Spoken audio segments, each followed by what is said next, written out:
Port Charles is holding its breath. Too many lies, too many secrets, and now everything is colliding at once.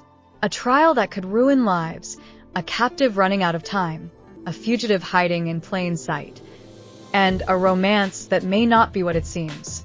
Mid-December isn't just dramatic, it's the breaking point. Welcome to the deep dive. We've got a massive stack of sources in front of us. Leaks, spoilers, detailed breakdowns, all focused on one very intense week in Port Charles. A really intense week. And our mission, as always, is to cut through all that noise and get to what really matters on General Hospital for the week of December 15th through the 19th, 2025. Yeah, this isn't just about reading spoilers. We're looking at what it all means. Exactly. This week feels like it's all about consequences. We've got major returns, impending arrests, and it feels like a lot of storylines are about to collide. It's a total convergence. This isn't a week where new plots kick off. Yeah. It's a week where everything that's been simmering finally, boils over. Right. You have the hunt for Valentin, you have the Drew shooting trial just escalating into chaos, and then you have this shadow of Jenz Sidwell, the blackmailer, hanging over everyone. So loyalties, secrets, they're all being put to the test. Absolutely. And we're going to focus on the 4 biggest friction points. The Quartermaines, and a huge return. The whole fugitive situation with Valentin and Sidwell, these 2 bombshell arrests that end the week, and that very complicated Portia, Isaiah, and Curtis triangle. Okay, let's start at the Quartermaine mansion then, because a force of nature is back. Tracy Quartermaine. Oh, she is back. The sources confirm Jane Elliott returns from that spa trip to France, and let's just say she is not in a good mood.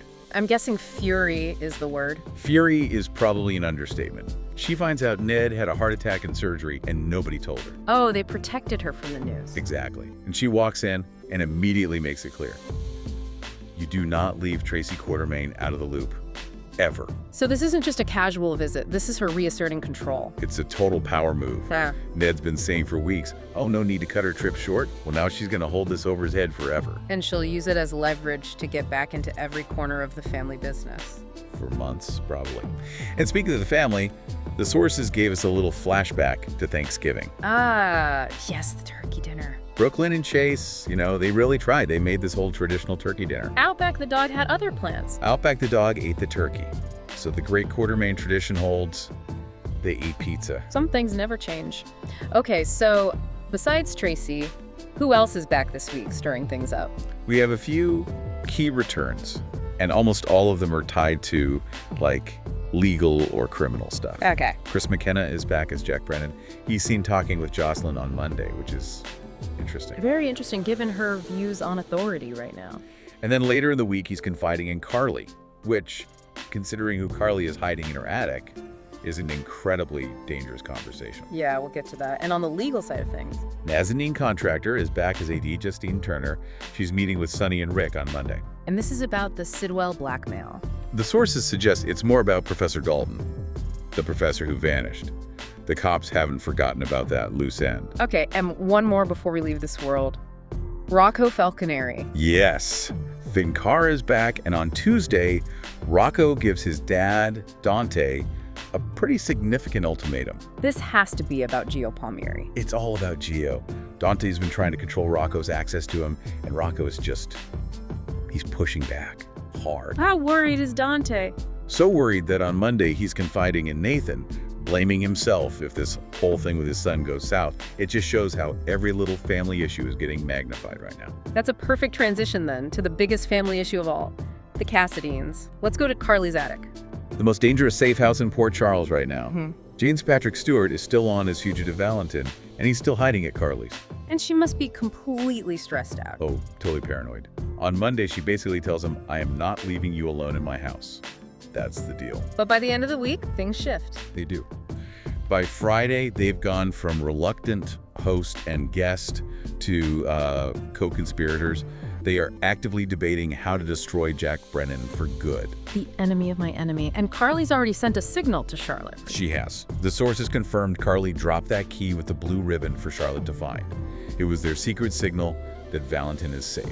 And that's Luli's worst nightmare. It's her absolute deepest fear, that Charlotte will try to run away with him. So on Tuesday, Charlotte makes a confession. About the key? Almost certainly about the key or some message from Valentin. And by Wednesday, Lulu just unleashes her anger. At who? Brennan? Dante? It could be either. Brennan for hunting him, Dante for being caught in the middle.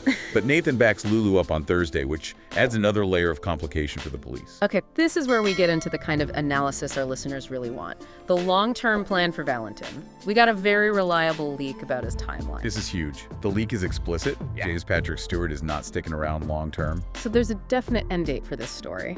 Yes. He's projected to exit in March 2026, which means the climax of this whole Jack versus Valentin story is absolutely being timed for February sweeps. And the logic makes sense. The guy with this criminal record can't just, settle down in Port Charles. No, a normal life is impossible. So the leak lays out the 3 classic soap exits. Death, prison, or life on the run. Exactly. And given how personal this feud with Brennan is, death seems very, very likely. Prison is an option, life on the run, a bit less satisfying. But we should expect one of those 3 by March. While all that is happening, the real big bad, Jenz Sidwell, is tightening his grip. He really is. He's blackmailing Laura and Sonny over Dalton's death, and on Monday, he gives Mayor Collins a new order. What is it? She has to publicly take credit for Sonny surrendering his peers. She has to get in front of cameras and sell it as a great decision for Port Charles. So she has to publicly endorse a criminal's power grab and call it good civic policy? That's brutal. It's a horrible position for a mayor, but the sources are clear. Sonny and Laura are sticking to their plan. They're playing the long game. They're going to play along, give him what he wants, and wait for his demands to get so big that he reveals his endgame. It's a huge risk. And what about Anna Devane, his prisoner? She's still captive on Spoon Island. A nice little Cassadine touch there. And the details are chilling. Yeah, the sources say she's being watched through a 2-way mirror, like a lab rat. The room is decent, but she's under constant surveillance. Any hope for her? On Thursday, she gets some kind of diversion. Something unexpected happens, and it might be her one shot to try and escape. Okay, let's pivot back to the courthouse. The Willow trial. This is getting more and more complex. The main tension is Willow herself. She is insisting to Alexis that she has to testify. Which is usually the last thing a defense attorney wants. Exactly. Meanwhile, Drew has finally agreed to back off his plan to testify that Michael shot him. So Alexis's strategy is working. It seems like it. She's convinced Drew that their best bet is to argue that the police just rushed to judgment. That's a huge shift for Drew. But it might not even matter, because Michael is sitting on a secret that could blow this whole thing up. This is the fatal flaw in Michael's entire plan. I mean, he has 2 secrets, really. Okay. One, he still hasn't told Wiley that Willow was even accused of the shooting. That's bad. But the big one, his alibi, Jacinda Bracken. Yeah. It's not just a paid alibi anymore. The sources say he's developing legit feelings for her. It's turning into a real relationship. Oh, that is the classic soap opera time bomb. The lie at the foundation of everything becomes real. And if that comes out, especially in a future custody battle over Wiley, it proves he's capable of this huge, calculated deception. It doesn't matter if he pulled the trigger or not. His credibility is shot. Completely. And you see that tension spilling over this week. He has a testy encounter with Drew and Willow on Tuesday. Old wounds, I'm sure. For sure. And then on Wednesday, he's forced to defend himself as more suspicion starts to swirl around him. This all leads to the end of the week, when law enforcement finally makes a move. A huge move. We see ADA Turner, Nathan, and Dante all huddled up reviewing surveillance footage. And the sources say Nathan is set to make an arrest. But that's not the twist. No. The big week-ending twist is on Friday. Chase makes 2 arrests. 2. Not 1, 2.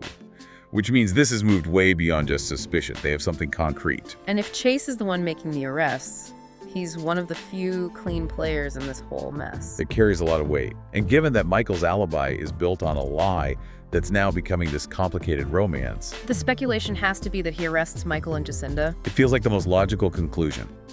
Their story falls apart, probably because of whatever was on that surveillance footage. That would just flip the entire trial on its head. Okay, let's move from legal drama to matters of the heart.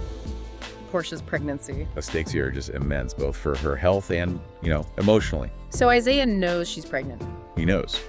And the sources say he is laser focused on her safety no matter who the father is. Remember, she's staying at Curtis's house to keep her stress levels down. But Isaiah isn't going to respect that. Yep. On Wednesday, he shows up with a tempting offer. Let me guess. His cabin. Get away from all the Port Charles drama. That's almost certainly it. He wants to squirrel her away somewhere safe, and by Friday, he's supporting her in a new way, which just pours more fuel on that whole who's the daddy fire. And what about the classic rivalry, Carly and Nina? Their little truce is about to be tested. They have a frosty run-in on Wednesday. Of course they do. All the old drama just comes bubbling back up. Then on Thursday, Nina is in the hot seat.